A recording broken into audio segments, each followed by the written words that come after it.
Good afternoon. Welcome to the Midday Mull for Tuesday, the 18th of October. With Robert Murray McShane, we continue reading through the book of the prophet Daniel. Today, Daniel chapter 3, the well-known story of Shadrach, Meshach, and Abednego and the fiery furnace.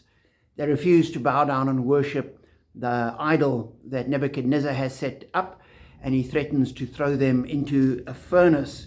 And their response is, "If we are thrown into the blazing furnace, the God we serve is able to deliver us from it, and he will deliver us from your majesty's hand.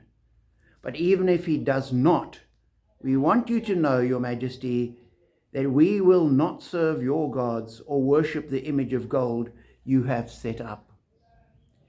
And that's something that we need to remember and hold on to as Christians. Our God is able to. And as I said to Nebuchadnezzar, our God can deliver us. Our God is able to deliver us from you. But even if he does not, we will remain faithful to him. And as Christians, when we pray, we need to have that same kind of thought. And there are some people that say, you mustn't have any doubts. You've just got to ask and believe and hang on to that belief and never turn away from it. And if you say, if it is your will, then you're showing a lack of faith in God. I'm not convinced, because when I pray, I'm not sure that I've got it right. And so often I'm asking things according to my will and what I want, and my will be done. And we've got to turn to God and say, no, it's your will that counts, and I want you to do what you're going to do. And so as we pray, we say to God, our God can do this. My God can heal me. I'm going to pray to him, and he will heal me. But even if he does not, I will keep trusting him. I am convinced that my God is able to give me another job.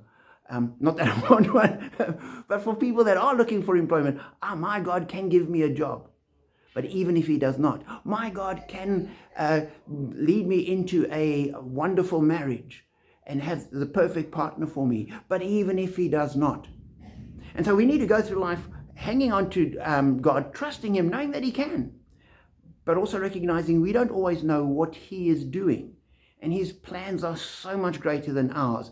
And his vision is so far beyond what we can possibly glimpse that we can never really understand what he's doing. And so we pray with faith, we pray with confidence. Our God is able to deliver us from you and from the furnace. But even if he does not, we're not going to change our mind and turn away. So be encouraged to stand on God, to trust in him, and to keep following him, whatever the circumstances. And our prayer is that, like with Shadrach, Meshach, and Abednego, he will deliver us from our trouble. But even if he does not, we remain faithful because he does. So hang on to that and know that you're blessed.